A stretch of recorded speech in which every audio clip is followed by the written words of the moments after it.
Di video sebelumnya, saya membahas tentang rangkaian kontrol dan cara kerja dari WLC Omron tipe 61F GAP yang kayak gini. Sudah saya jelaskan di video sebelumnya, dan sekarang saya akan membahas cara merakit panelnya yang kayak gini. Jadi kalau ingin praktek, silahkan diikutin langkah-langkahnya dari awal ya sampai selesai, supaya tidak salah untuk pemasangannya, oke? Baik, sekarang saya akan mulai. Untuk yang pertama, alat yang dibutuhkan MCCB 3 pasa, MCB 1 pasa, kontaktor, overload, relaynya, relay Omron, 3 buah indikator pilot lamp, yang ini adalah stop, yang ini overload, dan yang ini adalah start. Dan ini rangkaian ke motornya, dan ini rangkaian ke torennya. Oke, selanjutnya saya akan memasang pengkabelannya kayak gimana. Lihat, disimak. Yang pertama, kita pasangkan dulu dari RST inputannya masuk ke MCCB 3 pasa. Setelah itu, saya di sini memasang satu buah MCB 1 pasa, yang dimana lihat. Nah, saya ngambilnya dari T. Bisa ngambil dari R, bisa ngambil dari S, bisa ngambil dari T. Silakan, tergantung kondisi dan situasinya. Untuk selanjutnya, pasangkan dari MCB masuk ke S2. Kenapa saya pasangkan di S2? Sudah saya jelaskan kemarin. S2 sama S0 ini adalah rangkaian 220 volt untuk satu daya yang di dalam sini, oke? Untuk selanjutnya, dari netral masuk ke S0.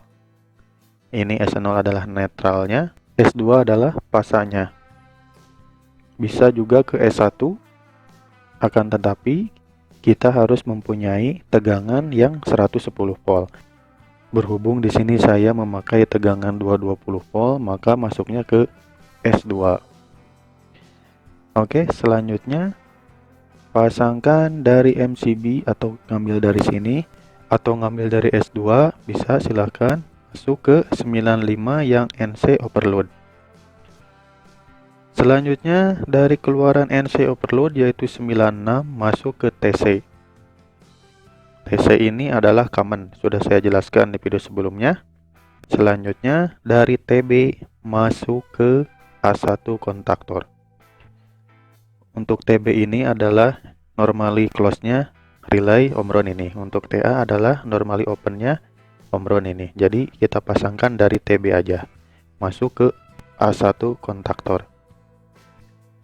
Selanjutnya dari A2 masuk ke netral.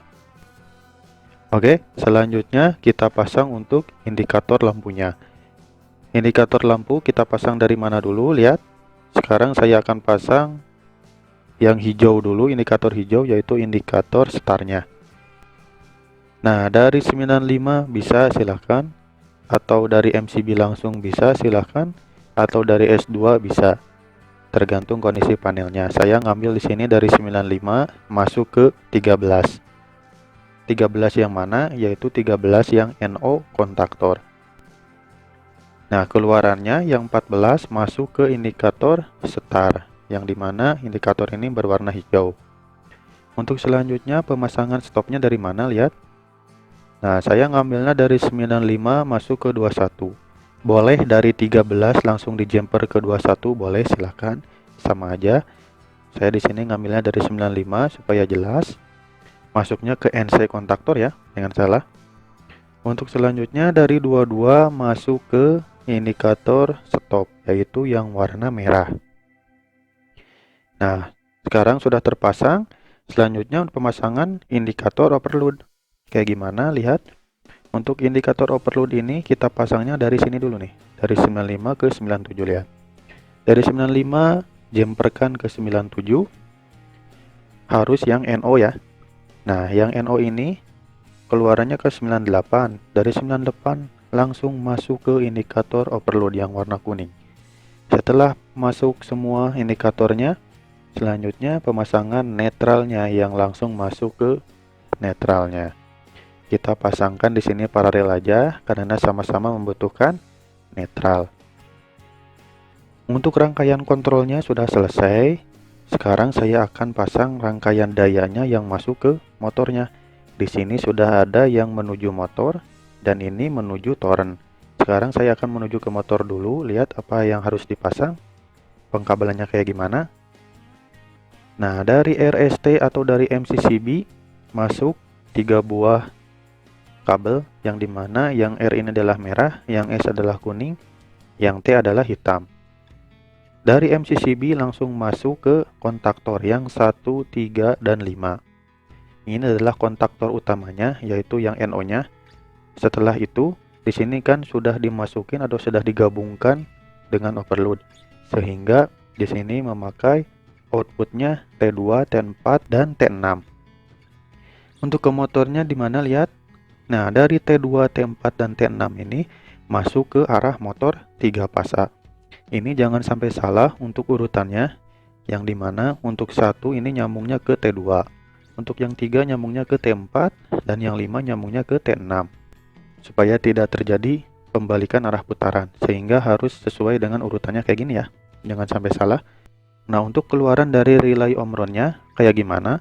Yaitu di sini harus dipasangkan ke toren, yang dimana yang ke toren itu adalah E1, E2, dan E3. E1, E2, dan E3 ini adalah menuju toren, yang dimana harus digabungkan dengan elektroda.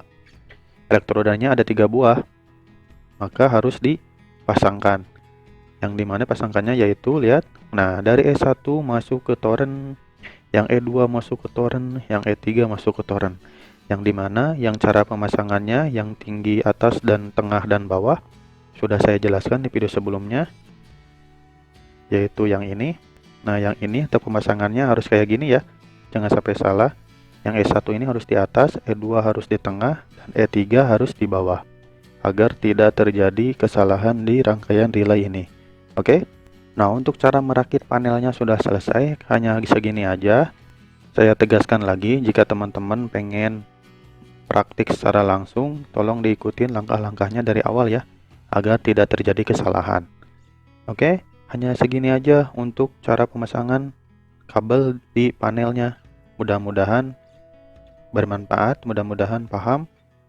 Kalau ada yang belum paham, silahkan komentar di bawah. Jangan lupa di like dan subscribe ya. Terima kasih. Wassalamualaikum warahmatullahi wabarakatuh.